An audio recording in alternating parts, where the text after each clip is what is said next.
Oh, hello everyone, it's Susie Crew again from Esoteric Trading Solutions. I hope you're all well. Hope you've all got over this selling of the market. It's not investment advice, but my own personal trading investments. I've been a buyer of this market since it came down. Certainly I've been buying cryptos that really got smashed and ones that I like very much. As you know, particularly Ripple. I love Ripple, and I actually bought some below $1, and I do think this sell-off was an opportunity for me, particularly for my own investment and my own trading positions.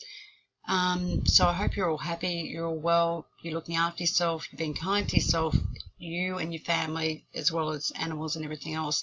Just wanted to have a chat about what I'm going to do on YouTube from here on in. I won't be doing any ICO analysis. I'll leave that for my subscribers. Because I do a lot of work when I look at ICOs in terms of analysis, and obviously in terms of YouTube I'm not getting paid for it. I don't receive any donations. I don't get kickbacks or anything like that. There is a community of YouTubers out there that do get payments by ICO issuers, and I think that's almost corrupt in itself, particularly because if you've got payments in other markets like other financial markets, traditional markets, whether it be foreign currency, bond markets, or equity markets, you know, you have a vested interest of a bias to say the issue is good when it may not be good. So I like to keep my views completely independent.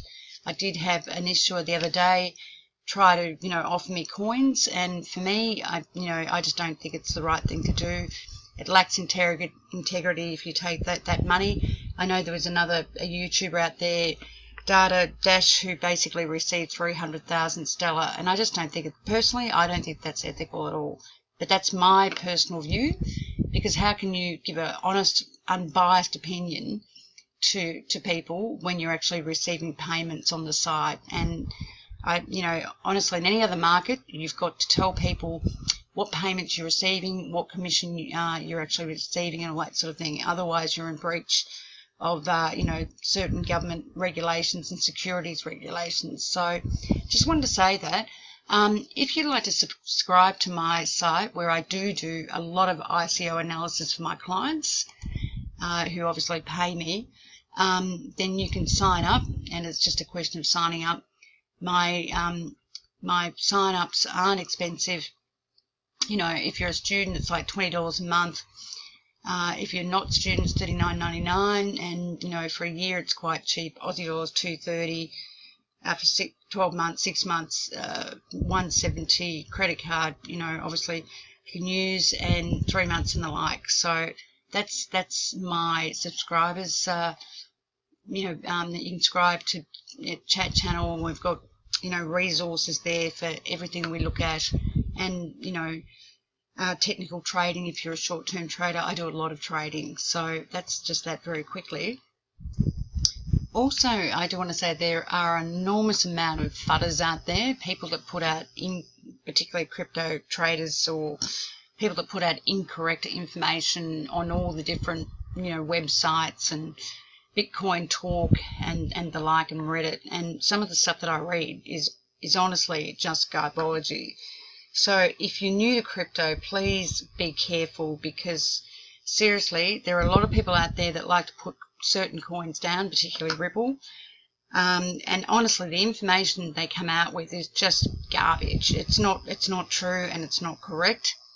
And then they'll support other coins like IOTA, which almost has like this cult following. Seriously, you say one thing bad about IOTA, and you get all this stuff, all this stuff from people saying, oh, you're talking garbage, and they're all saying, negative to your YouTubes. And the interesting thing is, all the YouTubes that I bought out, I've had nothing positive reviews.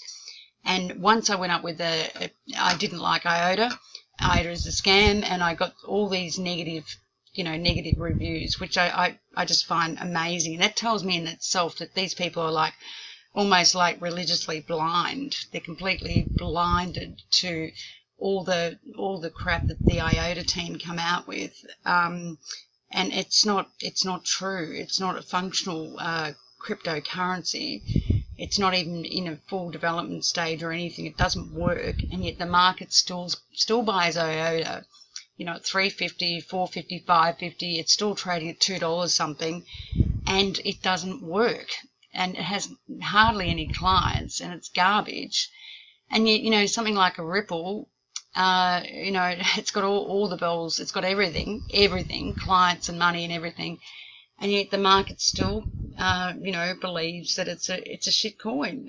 Half the traders out there in crypto land believe that, and they're just so incredibly misinformed. And what they come out with on the chat, on the different lines of whether it be Reddit, Bitcoin Talk, or whatever it might be, it's just absolute garbology. So that's why I say, if you're going to invest in this market or trade this market and you're new, you really need to get honest opinion, proper fact and information, because seriously, there is just so much incorrect information out there, and I just can't believe it. And that's a real risk for anyone that's new in this market, that's for sure. And there seems to be such a lack of knowledge in terms of Ripple. You know, people say if the price goes up, it's bad for the banks, that the transaction costs are going to go up. Well, that's not the case at all. Transaction costs are pro-rata, depending on obviously how much you do in terms of volume. But the transaction cost itself can actually be fixed. And Ripple's transaction costs is basically 0.00004 of a basis point, which is not even 1/25th of a basis point. Now, to put that in perspective, if you're trading foreign currency, which is, you know, say US yen, highly liquid, or Aussie US, which is highly liquid, and the bid offer spread, buy-sell spread is 3 basis points, not a 1/25th of a basis point like Ripple's technology, that's a normal standard transaction. But if you're doing volume, or if you're doing something unusual, the spread on that thing could be anything from 3 to 10 to 15 basis points, and that's on very liquid currency. If we talk about illiquid currency, say for example the US against Indonesian rupiah, or against the Indian rupiah, or whatever it's called, or say, I don't know, maybe the Korean won, or anything that's not as liquid, though, or something like the US against the Polish, you know, the Polish currency, whatever it's called, the zloty, you're going to get a charge, or even against the Norwegian kroner. You know, the basis point spread at least is going to be potentially 150 to 300 basis points. Now with Ripple, even if you went into kroner from US dollars, or whatever, you're only going to get charged 0.00004. So not even a 25th of a basis point. But in the traditional currency market, you're going to get charged, you know, going into kroner, Norwegian kroner, maybe 250 basis points or more. So again, you know, it doesn't make any difference in terms of the price of Ripple, because what the banks do is they buy and sell Ripple together simultaneously. So the price makes no difference. Also, what I've said is the issuance level makes no difference. Like any other market, whether it be the foreign exchange market, whether it be the fixed interest market, the bond market, the equity market, issuers can buy back their own issue. So in the equity market, you might have $200 million being issued in equities. The issuer, who has a lot of cash like Ripple, can buy back their equity, buy back $100 million and cancel it, and then they've only got $100 million outstanding.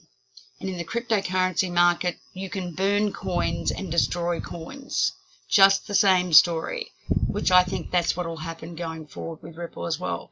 But notwithstanding, Ripple need the volume, because the banks have sitting on their balance sheets, because they have to fund foreign currency that doesn't settle for 10 days or more. They have sitting on their balance sheet $24 trillion. 24 trillion, not 24 billion, 24 trillion.